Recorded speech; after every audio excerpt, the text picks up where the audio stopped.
good morning, and welcome to the Mystic.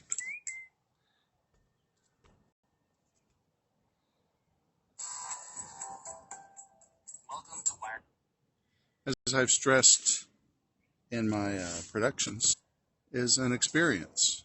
It's not a human being alone. It's an experience into which we are welcome. I want to see if I can find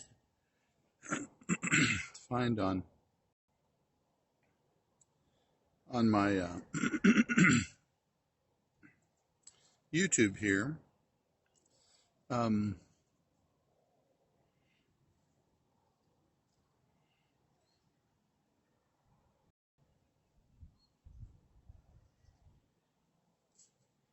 Van Morrison.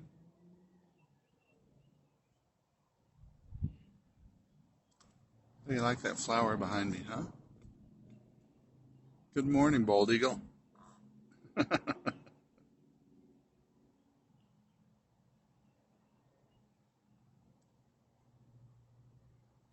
Van Morrison said it this way. I love it. I love his song. Into the Mystic. And I guess, excuse me, I guess that kind of has shaped the way that I look at this. That mystic is an experience. It's not solely a human being. Back in the 70s, Van Morrison wrote this really neat song, I think. It's called Into the Mystic. I didn't know about this song until fairly recently. It was in the 2000s that a friend of mine introduced me to this song. And of course, since then, ushered by it. So I want to see if I might share it with you here this morning.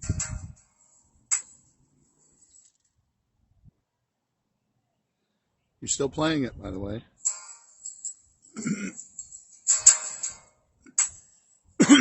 Excuse me.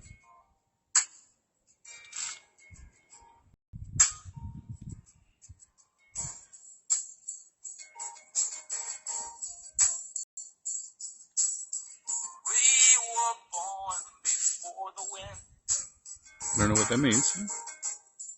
Also younger than the sun.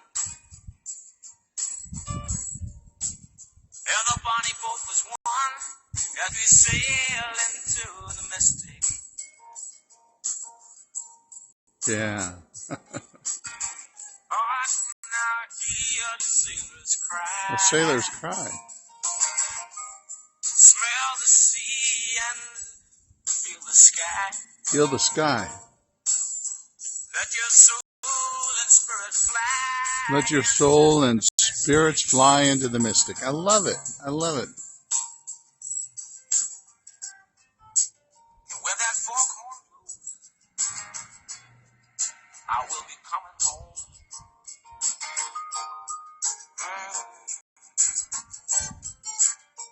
Yeah, when the foghorn blows, I want to hear it. I don't have to fear it.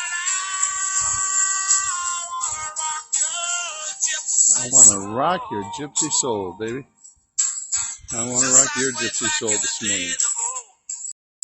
So that's, to me, is what this is about in a poetic way. It is about sailing into the mystic.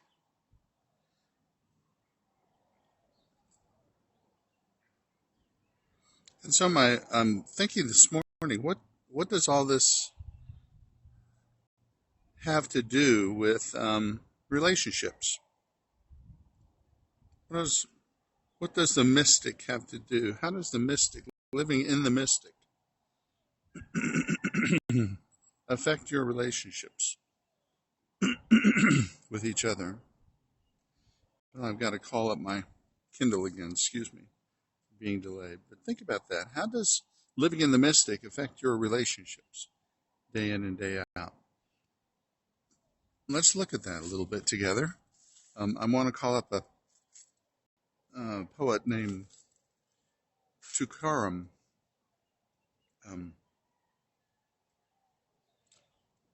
Tukaram wrote from India, was in India, and wrote in the 17th century. So he's a little bit more contemporary than some of the others that we hear speak here on these mornings. And I love this one. This one is very applicable to our present situation in the world. Did God really say the word goofball? Is the question mark. Did God really call that famous leader a goofball?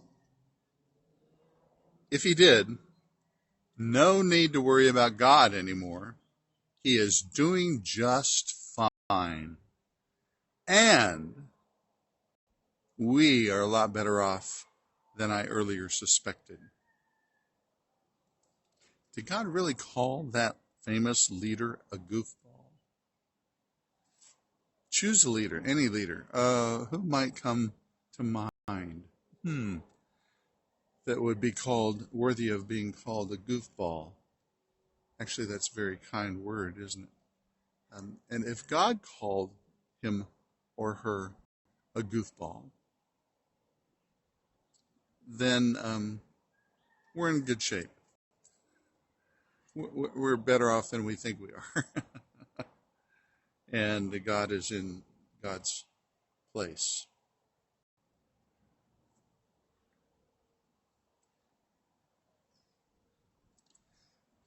So how does living in the mystic like this affect your relationships?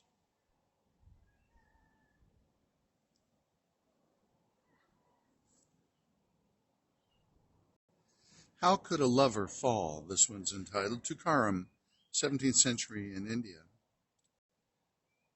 And as with most of these writings are that I share with you are from Eastern religions or Eastern orientation, Eastern tribes, what the English used to call the Far East. How could a lover fall? What could have caused your grip to weaken and allowed creation to be? How could a lover fall to his death from the arms of infinite strength? How active are you in the minds sustaining such a great wall that the sun can cast a frightening shadow the world believes? No one had ever really known sadness. No real God could ever allow pain. How then can a heart feel it is broken and in need if we are held in the arms of infinite compassion and strength? The mirror you, God, stand before, we need to gaze into it also. That name you called beloved, as I fell from your lips, I suffered, because I did not quite hear it. So tell me again, dear one, so clear, I am you.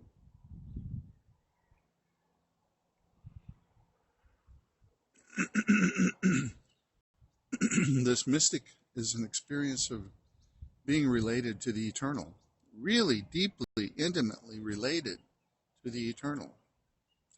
When you live in the mystic, you live in that consciousness that there is that one source, that there is that one over totally embracing reality, a reality that embraces totality.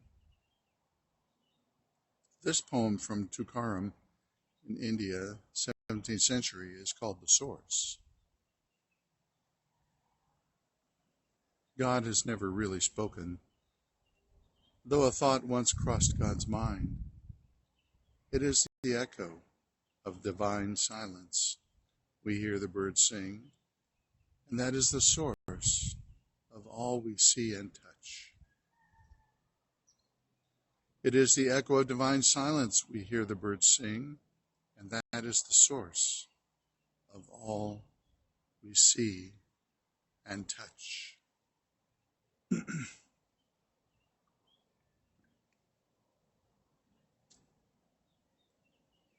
mystic is that experience of the divine source that we experience, the source of all that we experience and see and touch.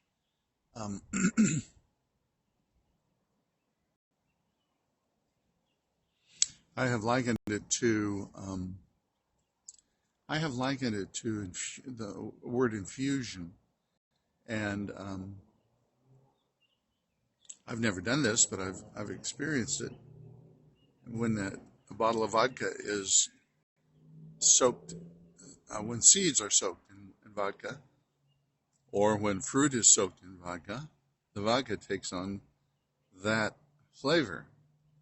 And very, very much the way I think that the divine is present in this creation.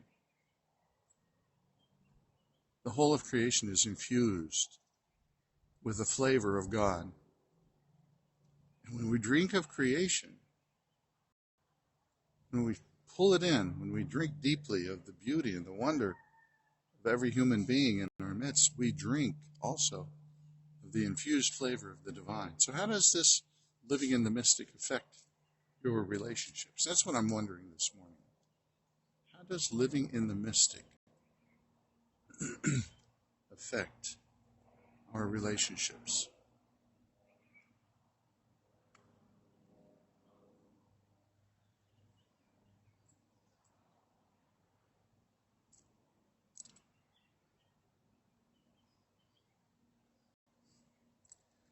Landlocked in fur, F-U-R. This is a new one to me, so this is the first time I've looked at it. But come with me on this path, will you?